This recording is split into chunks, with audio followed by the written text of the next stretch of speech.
The autumn breeze carried the woody scent of dry leaves scattered across the ground.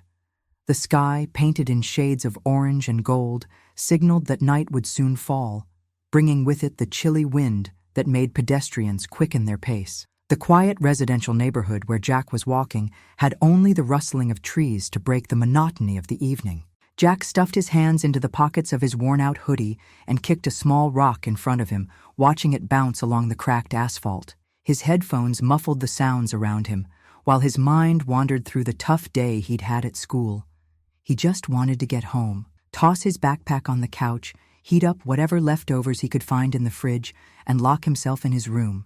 Life had been a lonely routine ever since his dad left years ago, leaving him and his mom to figure things out on their own. But Jack had gotten used to it, or at least he pretended to. Then, something caught his attention. Across the street, an elderly man was walking slowly, looking oddly out of place in the world around him. He wore a gray coat over a blue knit sweater, and the scarf around his neck was crooked, as if it had been thrown on in a hurry. His posture was hesitant, and his pale blue eyes wandered aimlessly, as if searching for something, or someone. Jack frowned. Something was off. The old man looked lost. He kept glancing around at the houses nearby, then down at the ground, as if trying to remember where he was. Maybe he's waiting for someone, Jack thought, trying to ignore the uneasiness creeping up inside him. He could just keep walking, pretend he hadn't seen anything. After all, it wasn't his problem. But then, the old man abruptly stopped in the middle of the sidewalk, gripping a crumpled piece of paper in his trembling hands. His expression turned even more distressed. That was when Jack knew. This man needed help. He hesitated for a moment, then pulled out his earbuds, took a deep breath, and crossed the street. "Sir, are you okay?" he asked, trying not to sound intrusive. The elderly man blinked a few times, as if the question had pulled him back to reality. He lifted his gaze to Jack and opened his mouth, but no words came out at first. When he finally managed to speak, his voice was low and shaky. I don't know where I am." A chill ran down Jack's spine. The old man didn't know where he was. Jack looked around, expecting to see someone coming for him, a family member, a neighbor. But the street was empty. And then it hit him. The man was alone. And he needed help. Now, before we continue the story, if you love emotional and inspiring stories, make sure to subscribe to the channel and turn on the notification bell so you don't miss anything. And tell me in the comments, have you ever helped someone who looked lost? How was that experience? Jack swallowed hard. Now what? He had no idea what to do. He'd never been in a situation like this before. The old man in front of him looked confused, his lost gaze shifting between Jack and the crumpled piece of paper in his shaking hands. Jack tried to make out what was written on it, but the man's trembling made the paper move too much to read. "Do you know your name, sir?" Jack asked, trying to keep his voice steady. The man furrowed his brow and blinked a few times, as if searching for the answer in some forgotten corner of his mind. "My name is George." His voice was uncertain, like he wasn't entirely sure. Jack nodded. At least it was a start. "And where do you live? Is there someone I can call to come get you?" George opened his mouth, but no answer came. He looked around again, taking a deep breath, as if hoping the houses nearby would suddenly become familiar. But they didn't. That was when Jack noticed the fear in the old man's eyes. It wasn't just confusion. It was the terror of not knowing where he was, of not remembering something that should be obvious. Jack scratched the back of his neck, trying to think fast. He could just walk away and hope someone else took care of it. But looking at George, he knew he couldn't ignore him. He couldn't just leave him there, all alone. "All right, we'll figure this out, Mr. George." Jack tried to sound more confident than he actually felt. The old man nodded slowly, but his gaze was still full of uncertainty. "I was walking, trying to find my house, but everything looked strange." Jack felt a tightness in his chest. He had heard about dementia before, but he had never seen up close what it was like to lose one's own memories like this. "Do you remember the address? Or do you have a phone? Anything that might help?" George hesitated for a moment, then looked down at the crumpled piece of paper in his hand. "Here," he said, handing it to Jack with trembling fingers. Jack took the paper and unfolded it slowly. The handwriting was shaky, but still legible. "If I get lost, please take me home. 742 Maple Street." There was also a phone number written underneath, but as Jack glanced up at George, he noticed something even more concerning. "Do you remember writing this?" George stared at the paper for a few seconds, then shook his head. I don't remember." The chill Jack felt wasn't just from the autumn air. This was more serious than he had thought. Now, he had to make a decision. Jack swallowed hard as he read the scribbled address again. 742 Maple Street. He knew that street. It was about a 20-minute walk from here, maybe 30 if they took it slow. He looked at George. The old man stood there, waiting for some direction, as if Jack was the only thing keeping him tethered to reality in that moment. And then, doubt crept in. Should he even get involved in this?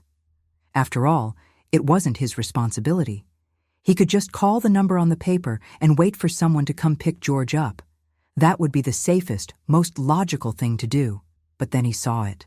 Loneliness. There was something in George's eyes that reminded Jack of himself, of sitting in his living room, waiting for a message from a father who never texted, of watching his mother, exhausted, trying to hold everything together on her own. He knew what it felt like to be alone, and he couldn't just walk away from someone feeling that way. Taking a deep breath, he made his decision. "All right, Mr. George, I'll help you get home." The old man blinked a few times, as if processing the words. Then, for a brief moment, relief flickered across his face. "Thank you, kid. I really don't know what I would have done without you." Jack gave a small, lopsided smile and stuffed the note into his pocket. "Let's go. But can you handle walking, or should I try calling a cab?" George furrowed his brow, as if assessing his own strength. "I think I can walk. I just need someone with me." Jack nodded and started walking beside him. What he didn't know was that this walk would change his life forever. As they made their way through the quiet streets, the initial silence between them slowly began to fade. "So, Jack, do you live around here?" George asked, trying to start a conversation. Jack shrugged. "Yeah, kind of. My house isn't too far. And you? Have you lived on that street for a long time?" George furrowed his brow as if trying to remember. I think so, but sometimes everything feels kind of scrambled." He let out a humorless chuckle. "It's like trying to remember a dream that fades the more you wake up." Jack looked at him, taking in his words. How terrifying must it be to lose memories like that? To not remember where you live, to not know your own way back? The cold wind blew dry leaves around them, and Jack noticed George shivering slightly. "Here, take this." Jack pulled off his hoodie and handed it to the old man. George hesitated. "I can't accept this." "Yes, you can. My mom always says we should help when we can." George looked at the boy, something close to gratitude in his eyes. "Your mother must be a good woman." Jack gave a small, tired smile. "She is. She works really hard." George nodded and pulled the hoodie over his shoulders. And as they walked down the street leading to Maple Street, Jack couldn't shake the feeling that this wasn't just a walk to bring an old man home. There was a sense of relief in his heart, a quiet kind of peace that he hadn't expected.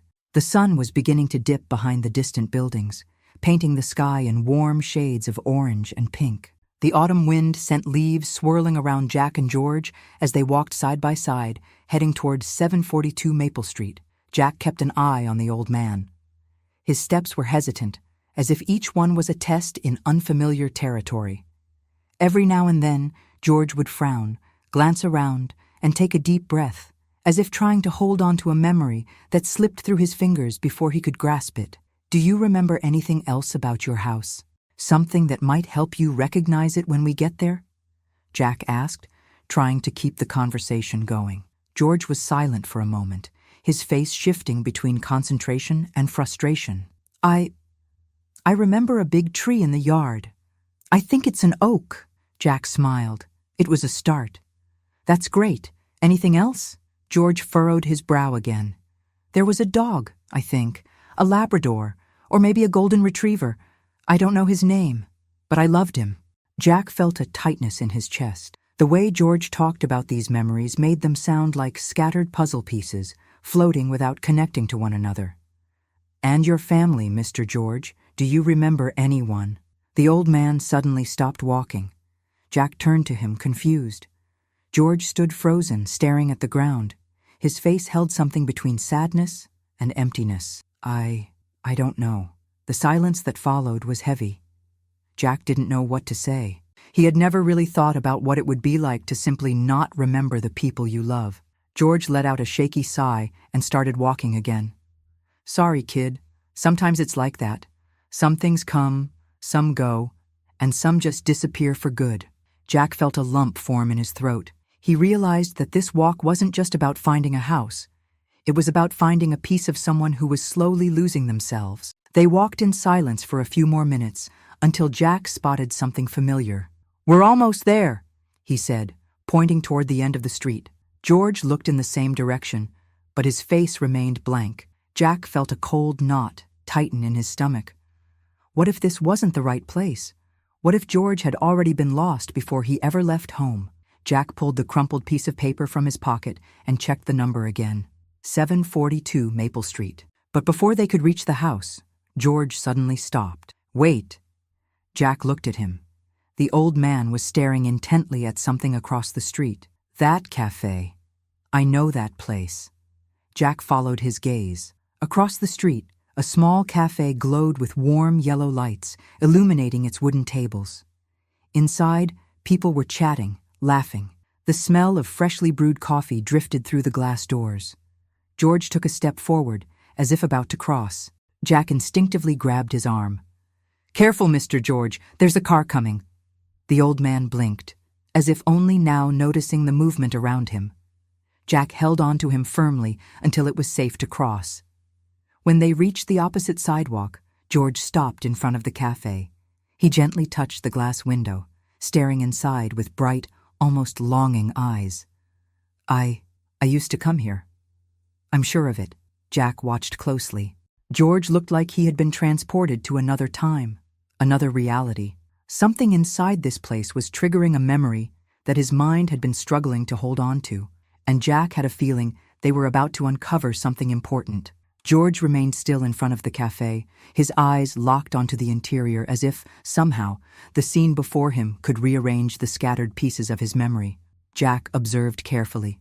He had never seen someone so deeply lost in a moment, as if seeing something invisible to everyone else. "Do you want to go inside?" Jack asked, feeling curiosity stir inside him. George blinked a few times, as if snapping back to the present. Yes, I think I do." Jack held the glass door open for George to step inside. A small bell jingled above the entrance, and the rich aroma of freshly brewed coffee immediately enveloped them. The café had an inviting atmosphere. Exposed brick walls, rustic wooden tables, and shelves lined with colorful mugs. The barista behind the counter greeted them with a warm smile. But Jack noticed that George didn't seem to register any of it. The old man was staring at a particular corner of the café. "That table," George murmured, his voice laced with nostalgia. Jack followed his gaze and saw a small table near the window where a couple sat chatting animatedly, completely absorbed in their conversation. "I used to sit there. They always asked me to tell my stories." Jack frowned. "Who did? Did you work here?" George took a deep breath. "I think I did." He rubbed his temples, as if fighting against an invisible barrier blocking his memories. "There was someone very important, but I can't remember their face." A chill ran down Jack's spine. Whatever memory this was, it was trying to surface. But the fog of dementia kept pulling it back. "Maybe someone here remembers you," Jack suggested, stepping toward the counter. The barista, a young man with messy hair, smiled as they approached. "Can I help you?" Jack gestured toward George. "Mr. George says he used to come here a lot. Maybe he even worked here. Do you remember him?" The young man frowned, looking closely at George. "George?" George lifted his eyes, surprised. "You know me?" The barista took a moment, then snapped his fingers. "Oh, yes, my grandfather used to talk about you. He said an old man named George would always come here to tell stories to the kids. He said you were an incredible storyteller." Jack's eyes widened as he looked at George, who now seemed completely stunned. I used to tell stories?" The barista smiled. "Yes. My grandfather said the kids loved you. He always talked about this old man who made up incredible tales and kept everyone on the edge of their seats with every new story." George turned to the empty table near the window. So, it's true.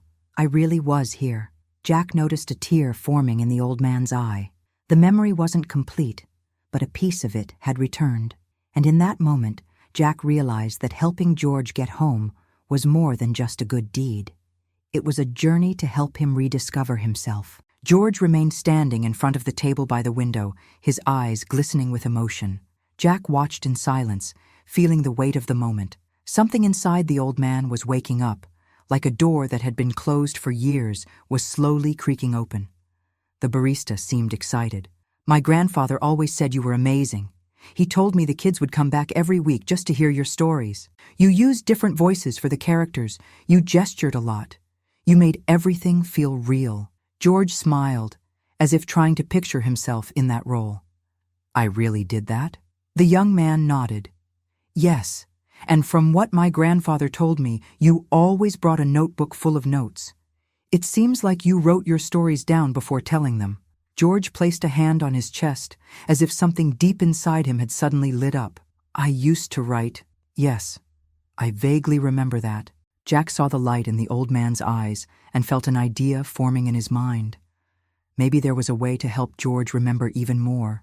"Mr. George, do you still have that notebook at home?" George blinked, thoughtful. I don't know. If I still have it, it must be somewhere in my house." Jack nodded. "Then let's go there. Maybe seeing your things will help you remember more."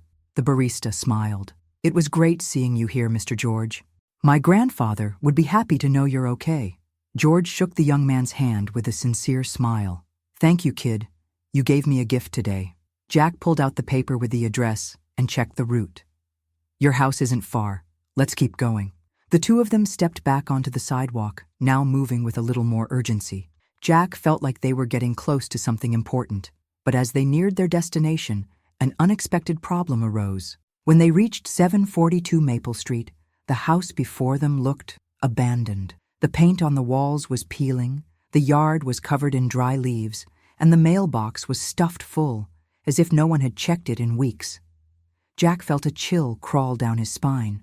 "Are you sure this is it, Mr. George?" The old man stared at the house, his expression a mix of confusion and distress. It looks familiar, but something's wrong." Jack stepped forward and pressed the doorbell. No answer. Jack knocked on the door, and the sound echoed through the unsettling silence. "Do you have a key?" he asked. George patted his pockets, searching, but found nothing. That was when a neighbor from across the street appeared, frowning as she saw them standing there. "Can I help you?" she asked, her tone cautious. Jack took a deep breath and explained the situation. The woman looked at George with surprise. "Mr. George, my God, where have you been?" Jack and George exchanged confused glances. "He got lost. I'm helping him find his way home." "He does live here, right?" Jack asked, hoping the neighbor would confirm. But her response made his heart pound. "Live here? Oh, sweetheart. Mr. George hasn't lived here for months." Jack felt the ground shift beneath him. "What? What do you mean?" George also looked shaken. The neighbor sighed. His family had to take him to a nursing home. He was living alone and started forgetting things, so his children thought it was safer for him to be under professional care. But I haven't seen anyone come here since then. Jack turned to George. The old man looked utterly lost, as if he were hearing someone else's story instead of his own. That can't be right," George murmured. "If you want, I can give you his daughter's phone number. Maybe she can help." Jack nodded slowly. George's life had just taken a completely unexpected turn, and Jack knew he couldn't leave him now. Jack watched George, waiting for some kind of reaction. The old man seemed to be struggling to process everything, his mind fighting against this new reality. He turned to look at the house again, as if by some miracle the memories would start to make sense. "No, this isn't right," George muttered, his voice trembling. "I live here. I always have." Jack felt a tightness in his chest. How do you explain to someone that their own memory has betrayed them? The neighbor, sensing the weight of the moment, sighed. "Wait here. I'll get his daughter's number." She went back inside, leaving Jack and George alone in front of the empty house. "Mr. George, do you remember your daughter?" Jack asked, trying to help him hold on to something. "Anything." George frowned. I have a daughter? A shiver ran down Jack's spine. George didn't remember his own family. That can't be right. George muttered again, slowly walking up to the porch. He ran his trembling fingers over the wooden door, as if touching it might spark something familiar. Jack followed him, afraid he'd get lost again in the maze of his own mind. Maybe if we go inside, you'll remember something. But before George could respond, the neighbor returned, holding a small piece of paper. Here it is. His daughter's name is Emily. She used to pick him up before he moved to the care home. Jack took the paper and looked at George. Do you want me to call her? George hesitated, his eyes filled with uncertainty. What if she doesn't want to see me? Jack felt his heart clench. I think she'd be happy to know you're okay. Should we give it a try? George took a deep breath and nodded slowly. Jack then pulled out his phone and dialed the number, feeling the tension in the air. The phone rang a few times before a woman's voice answered. Hello? Jack swallowed hard. Hi. Is this Emily? Yes. Who's this? My name is Jack. I found your father. He was lost, and I'm with him at his old house. I think he got confused and doesn't remember that he doesn't live here anymore. The silence on the other end of the line was heavy. Then Emily let out a deep sigh. Oh God. Where are you? I'll be there right away. Less than 20 minutes later, a car pulled up in front of the house. A woman around 40 years old, with brown hair tied in a bun and worried brown eyes, stepped out quickly. Dad! Emily ran toward George, her face a mixture of relief and concern. George looked at her for a few seconds, confused. You're my daughter? Emily bit her lip, visibly holding back her emotions. Yes, Dad. It's me, Emily. George hesitated, but something in his expression softened. You look familiar. Emily smiled, though her eyes shone with sadness. I am your daughter, Dad. I always will be. Jack stood back, watching silently. It was hard to witness that moment without feeling a tightness in his chest. Emily clearly loved her father, but he barely remembered her. Emily took a deep breath and turned to Jack. Thank you for helping my dad. I have no idea what could have happened if you hadn't found him. Jack gave a small smile. He's a great guy. I couldn't just leave him alone. George looked at Emily, and for a moment, his face lit up. I used to tell you stories, didn't I? Emily let out a soft laugh, tears slipping down her cheeks. Yes, Dad. You used to make up the most incredible stories. George nodded slowly. Then, maybe I still remember a few. And at that moment, Jack realized something. George was still in there, even if his mind sometimes tried to pull him away. Emily wiped her tears and held her father's hands.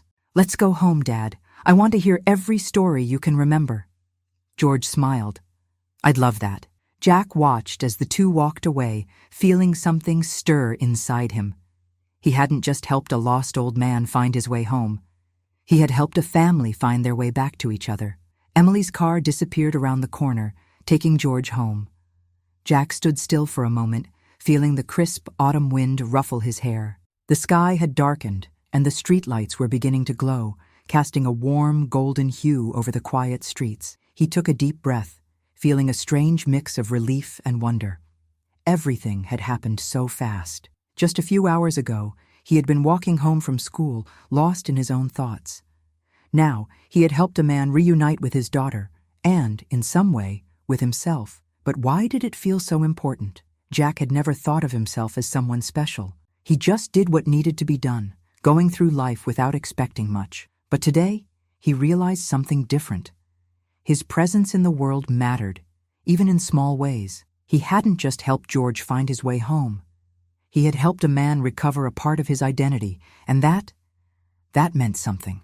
Jack shoved his hands into his pockets and started walking toward his own house. The path felt different now, as if he was seeing the world through a new lens. And then, for the first time in a long while, he thought about his own father. He wondered if, somewhere out there, his dad still remembered him.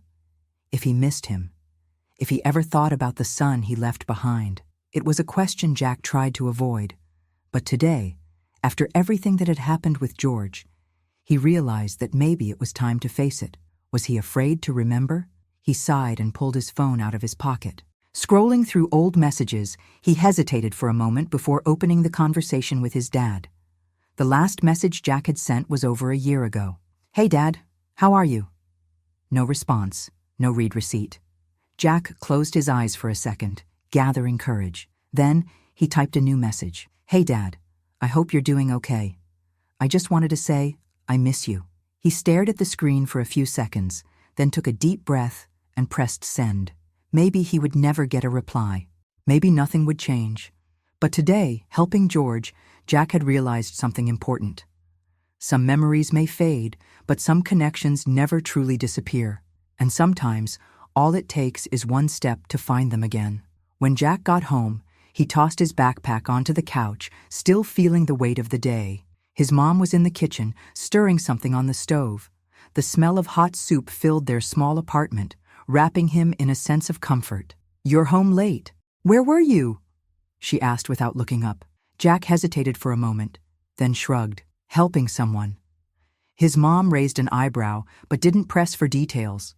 Jack climbed the stairs to his room, shut the door, and flopped onto his bed. His body relaxed, but his mind was still racing.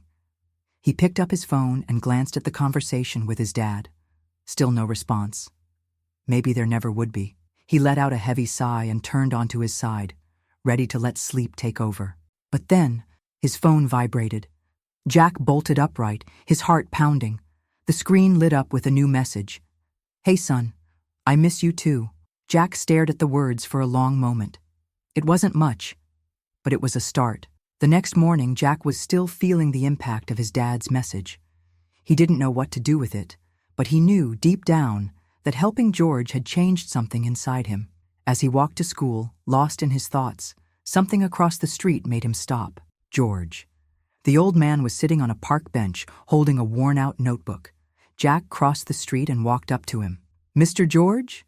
The old man lifted his eyes and smiled. "Jack, good to see you, kid."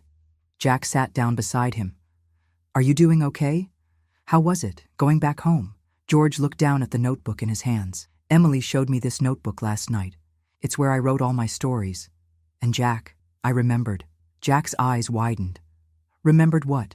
George smiled, a special kind of light shining in his eyes. "Who I was. Who I am." He opened the notebook and showed Jack its worn pages, filled with scribbled handwriting. Stories written in a shaky but determined script. "I may have lost many memories, kid, but the stories, they're still here." A shiver ran down Jack's spine. George took a deep breath and closed the notebook gently. "And I want to keep telling them." Jack grinned. "Then tell them." And there, in the park, beneath the golden morning sun, George began to tell one of his stories. For the first time in a long while, he wasn't lost. He was exactly where he was meant to be. Jack never imagined that a simple act of kindness could change his life so much. But there he was, sitting on that wooden park bench, listening to George bring his stories to life, as if he were reliving them himself. The old man held the notebook tightly, as if that worn, time-worn object carried his identity, his very essence. Each word he spoke was a lost piece of himself coming back. And Jack realized something he had never truly understood before. People don't just get lost physically. Some get lost within themselves, and sometimes all they need is someone willing to help them find their way back. George paused for a moment, closing the notebook softly. "You know, Jack, when you get older, you start losing a lot of things. But I never thought I'd lose myself." Jack swallowed hard. "You're not lost, Mr. George, and you never will be, as long as there's someone here to listen to your stories." George smiled, and a single tear slipped from the corner of his eye. "You have a good heart, kid. The world needs more people like you." Jack had never thought about that before. No one had ever said anything like that to him. He had always lived in the shadow of his father's absence, used to being alone, expecting nothing from the future. But for the first time, he wondered, what if he could be more than just a kid trying to go unnoticed? What if he could make a difference? He looked at George, so fragile and yet so strong. And in that moment, Jack knew. He didn't just want to exist. He wanted to be someone who helped others find themselves again. That night, Jack went home feeling different. Something inside him had shifted. He walked in and found his mother sitting on the couch, exhausted after yet another long day of work. Dinner was still in the pot, untouched. Jack looked at her and truly saw her. The way she worked so hard, the way she carried everything on her shoulders to keep them afloat. He sat beside her. "Mom, have you ever felt lost?" She turned to him, surprised by the sudden question. "Many times." Jack took a deep breath. "And what did you do to find yourself again?" His mother gave him a soft smile and ran a hand through his hair, just like she used to when he was little. "We never find ourselves alone, son. There's always someone who helps us along the way." Jack sat in silence, letting her words sink in. That was it. He wanted to be that person. He pulled out his phone and opened a search tab. He started looking for volunteer programs, ways to help the elderly, shelters, nonprofits. Anything that would allow him to keep doing what he had done for George. He found a project that connected young people with elderly individuals living alone so they could talk, go on walks, share stories. Jack smiled, and without hesitation, he filled out the form to sign up. A few days later, Jack returned to the park, and there was George sitting on the same bench, his notebook resting on his lap. Jack sat down beside him. "Good morning, Mr. George." George looked up and beamed. "Jack, I was waiting for you." Jack raised an eyebrow. "Waiting? Why?" George pointed to the notebook. "I've decided I don't want to keep my stories to myself anymore. I want to share them." Jack smiled. "And how do you plan on doing that?" George looked at him, a spark of excitement in his eyes. "Maybe, with a little help from my new friend." Jack chuckled, and for the first time in his life, he felt like he was exactly where he was meant to be. Jack started this journey without knowing the impact he would have on George's life, but in the end, it was Jack who had found something he never realized he was searching for. And maybe he had also found his own way back home.